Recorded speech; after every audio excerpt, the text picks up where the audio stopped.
Thanksgiving Day, ito ang aming mga handa. Rellenong bangus, pansweet, fried chicken, Cobb salad, ang aking ginawang ham, ang aking ginawang cheese pudding, at crispy pata. At saka ito nga pala ang aming clam chowder. Okay? O, sige. Pray na kami. Okay, on the other side naman, gawa tayo ng pudding, no? Cheese pudding. So, ang mga kailangan natin, itong bowl, okay, ang ating cheese, whatever kind of cheese nasa inyo na yun. And then, 4 na itlog, tapos yung salt, kosher ang mas gusto na ang sabi, pero kahit anong salt. And then, cayenne, optional yan. Sesame seed oil, sa version ko lang yan, up to you kung gusto nyo lagyan. And then actually Worcestershire sauce, pero wala ako noon. So oyster sauce ang gagamitin ko. And of course, ang ating mga bread, ayan. Tsaka yung ating pang shred ng cheese, no? Okay. So what I did, I beat the egg. Actually, kung pwede hanggang frothy siya, pero pwede na to. And then I forgot to mention, you need full cream milk, pero I don't have it. So I have this lactose-free reduced fat milk.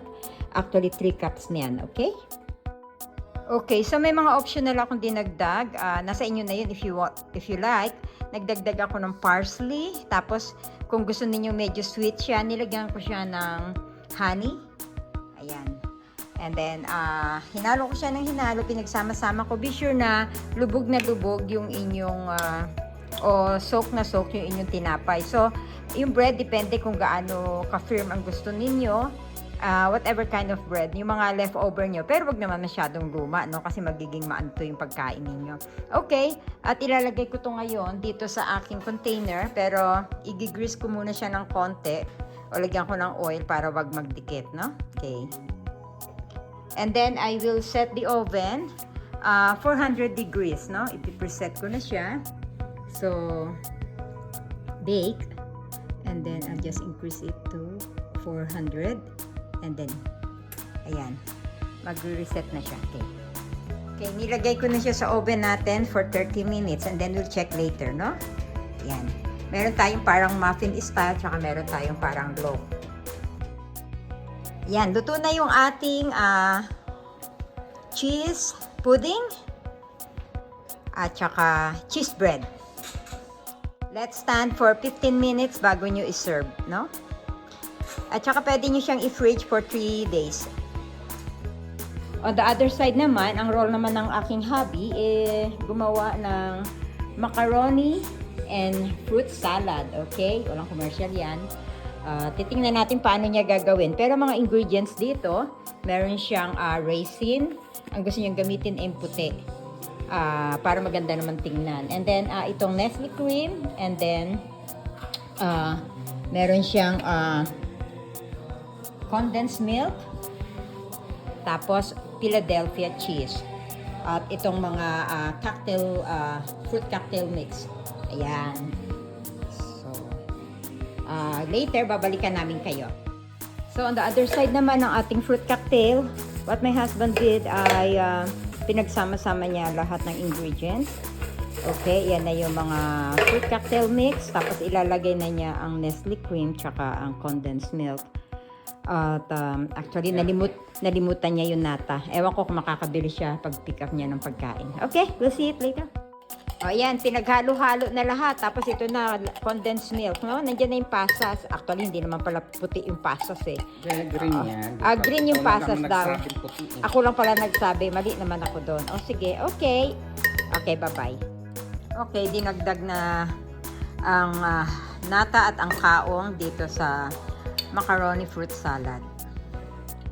At ito naman ang finished product ng ating fruit cocktail macaroni salad. Ayan. Ilalagay na ito sa freezer siguro for an hour. And then ilabas na ninyo para hindi naman siya frozen pag kinain. Okay guys, it's Thanksgiving Day and we are busy preparing our food na pagsasaluhan namin mamayang gabi. Okay, so I'm preparing this ham. Okay, ito ay of course nilagay ko dito sa pan at tapos dinhusan ko siya ng mga juices. Actually, walang pineapple juice na siya lang, kaya tinanggal ko yung mga slices. Gagamitin ko siya mamaya, tsaka yung chunks. So, what I did, pinagsama-sama ko dito ang mga juice sa ham. At babalutin ko siya ng foil mamaya. And then, ilalagay ko siya ng 325 dito. Bibake ko siya.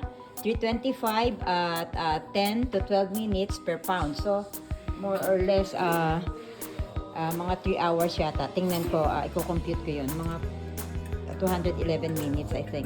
Okay? So, ayan na. Na-cover ko na siya ng foil para ma-prevent natin na mag-dry ang ating ham. Ano? At ang oven natin ay nasa middle rack. Okay, sinet ko muna siya sa 90 minutes. So, that's 1.5 hour. Pero ang total time ng pag-bake natin is actually 2 hours. So, balikan na lang natin siya later. Okay, so ang ginawa ko ngayon, tinanggal ko na ang foil, tapos nilagay ko na yung kanyang glaze, no? Ilalagay natin siya, i-broil natin ngayon ng ating kalan hanggang mag-bubbly. Pagka-bubbly na siya, tsaka na natin siya tatanggalin. Huwag yung patagalin kasi baka masunog, papait yan. Okay, bye. Okay, luto na yung ham natin, no? Actually, luto naman talaga yan bago natin binake ulit. Fully cooked naman siya nung binili. So, dedekorasyonan ko na siya and then I'll show you the finished product later. Okay, so ito na ang finished product natin ng ham. Nilagyan ko siya ng pineapple chunks and slices ng pineapple. Actually, mas maganda to kung meron kayong cherry, but that is your preference, okay? So, bon appetit! Happy Thanksgiving to all! God bless! Oh, ito ang aming mga bisita. Si Ate Neneng nangunguna. Si Kuya Dan. Oh, si Jingjing. Ayun. Ayan, tsaka si Dandoy. Ayan, Dandoy. Oh, siyempre, mga bisita. Unang-una yan si Kay. Siyempre, una natin yan. Okay. Ayan na. Ang mga pagkain, marami pa rin natira. Ito si Jingjing. Hi, Jingjing. Hello, Jing. Okay. Dandoy, hi. Okay. O, ayan. Ang magwowo. Ayan, siyempre. O, ayun si Susan. Ayan. Ay, si JP. JP, hello. Oh, wowo dan. Yan. Ayun si Roy. Okay ka naman, Daddy Koy. O, yan. Ayaw tumigil Si Ate Neneng. Ayan. At saka si Jody. Oh, birthday ni Jody kahapon. Ayun, isang araw. Bitchy buddies. Ano? Bitchy buddies. Bitchy body. Hi, bitchy buddies. Bitches bodies. Okay, nag-aalisan na yung mga bisita. Ayan na.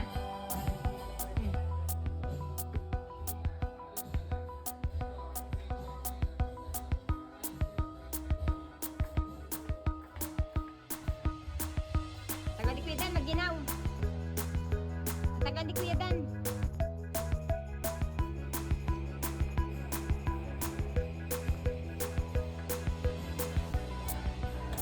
Kuya Dan, i-on mo na, mag-ginaw kasi sa kotse.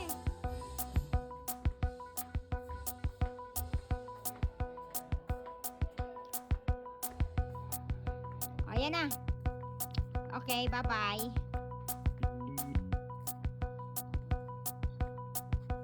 Hello, Gigi. Ginaw now. Aba, si Katana, i-on nang wala doon na. Ang galing ah. May muho. May muho na on, no? Bye, Jeng. Bye. Ingat kayo. Di ka ingat kayo. Okay, bye-bye. Mag-ginaw eh. Ingat.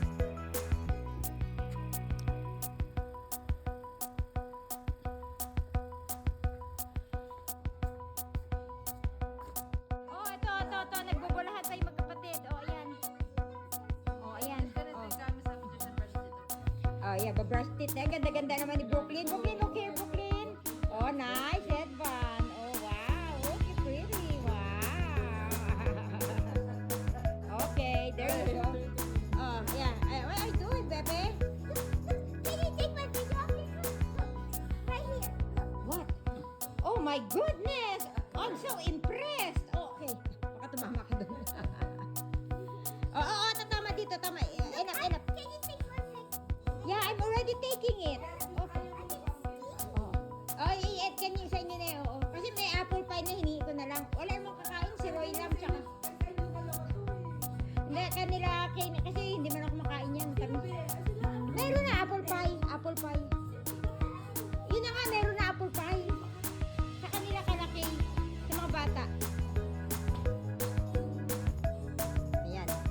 sige kami nagbubulahan na pa. Kumakalat na yung I love you dito. Sabi nga sa'yo, sabi niya kanina, 69 yung sugar niya. 69? Wow. Sabi niya, Lolo Boy, is it really true? 69? Did you see him pass out? Oh, Lolo Boy, Lolo Boy. Bakit nag-pass out ba? Hindi, kasi tutulog siya 69 eh. Grabe. Meron ka na sa... Monitor na Meron ka na sariling doktora.